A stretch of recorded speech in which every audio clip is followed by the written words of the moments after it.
ರೈತ ಮಿತ್ರರೇ, ಈ ದಿನ ನಾವು ವೆಜ್ ಬೂಸ್ಟ್ ಸೂಕ್ಷ್ಮ ಪೋಷಕಾಂಶಗಳನ್ನೊಳಗೊಂಡ ಗೊಬ್ಬರದ ಬಗ್ಗೆ ಮತ್ತು ಇದನ್ನು ಬಳಸಿದ ರೈತರ ಅಭಿಪ್ರಾಯವನ್ನು ತಿಳಿಯೋಣ.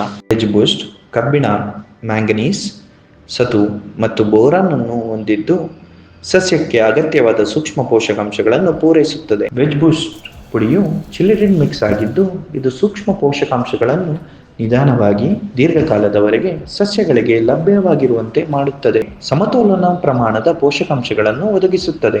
ಇದನ್ನು ಎಲ್ಲಾ ತರಹದ ಬೆಳೆಗಳಿಗೆ ಬಳಸಬಹುದು. ವೆಜ್ ಬೂಸ್ಟ್ ಪೌಡರ್ ಉತ್ಪನ್ನದ ಪ್ರತ್ಯಕ್ಷತೆಯನ್ನು ಛತ್ರಕೋಡಿಹಳ್ಳಿ ಗ್ರಾಮದ ಮಂಜುನಾಥ್ ಎಂಬ ರೈತರ ಬೀನ್ಸ್ ಬೆಳೆಗೆ ನೀಡಲಾಗಿತ್ತು. 1 ಲೀಟರ್ ನೀರಿಗೆ 1 ರಿಂದ 1.5 ಗ್ರಾಂ ವೆಜ್ ಬೂಸ್ಟ್ ಪೌಡರ್ ಅನ್ನು ಶಿಫಾರಿಸಲಾಗುತ್ತದೆ. ಹನಿ ನೀರಾವರಿ ಪದ್ಧತಿಗಾದರೆ 500 ರಿಂದ 1 kg ವೆಜ್ ಬೂಸ್ಟ್ ಅನ್ನು 1 ಎಕರೆಗೆ ಬಳಸಬಹುದು. ಮೊದಲ ಸಿಂಪಡಣೆಯನ್ನು ಮೊಳಕೆ ಅಥವಾ ನಾಟಿ ಮಾಡಿದ 3 ರಿಂದ 4 ವಾರದ ನಂತರ ಕೊಡಬೇಕು.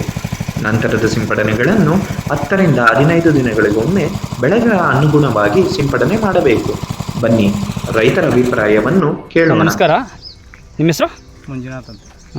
ಊರು? ಛತ್ರಕೋಡಿಹಳ್ಳಿ. ಇದು ಹೊಡೆದ್ರೆ ಚೆನ್ನಾಗಿರ್ತದೆ. ಹೂವು ಡ್ರಾಪ್ ಆಗ್ತದೆ. ಒಂದು ವಾರ ಆಯ್ತಲ್ಲ ಇದು ಹೊಡೆದಿದ್ರಲ್ಲ? 8 ದಿನ ಆಯ್ತು. ಹೊಡೆದಕ್ಕೆ ನಿಮ್ಗೆ ಏನು ಡಿಫ್ರೆನ್ಸ್ ಏನಿದೆ ಮುಂಚೆ ಹೆಂಗೆ? ಹೂವು ಇದು ಲ್ಯಾಪ್ಸ್ ಆಗಲಿಲ್ಲ.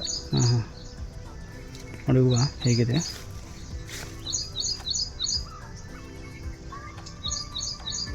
ಅಲ್ಲೂ ಮಳೆ ಬೀಳ್ತಾ ಇದೆ. ಮಳೆ ಜಾಸ್ತಿ. ಗಿಡ ಹೆಂಗಿದೆ ಕಲರು? ಚೆನ್ನಾಗೈತೆ ಗಿಡ. ಇದು ವೆಜ್ ಬೂಸ್ಟ್ ಚಿಲ್ಲಿ ಪೌಡ್ರು ಮೊನ್ನೆ ಸ್ಪ್ರೇ ಕೊಟ್ಟಿದ್ರಲ್ಲ, ಟೈಮ್ ಮಾಡಿದ್ರಲ್ಲ, ಇದ್ರದ್ದು ನಿಮ್ಮದು ಅನಿಸಿಕೆ ಏನೇನು? ಏನು ಚೆನ್ನಾಗೈತೆ, ಇಳುವರಿ ಎಲ್ಲ ಚೆನ್ನಾಗೈತೆ. ಇದು ಅದು ಬೇರೆ, ಅದು ಸ್ವಲ್ಪ ಇಳುವರಿ ಕಡಿಮೆ. ಹೊಡೆದಂಥದ್ದು ಇಳುವರಿ ಕಡಿಮೆ ಆಗಿದೆ.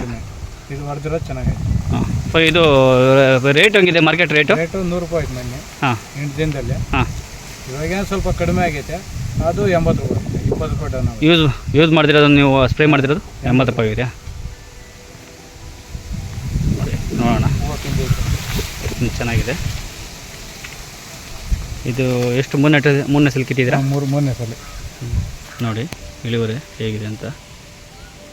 ಚೆನ್ನಾಗಿದೆ ಕಾಯಿ.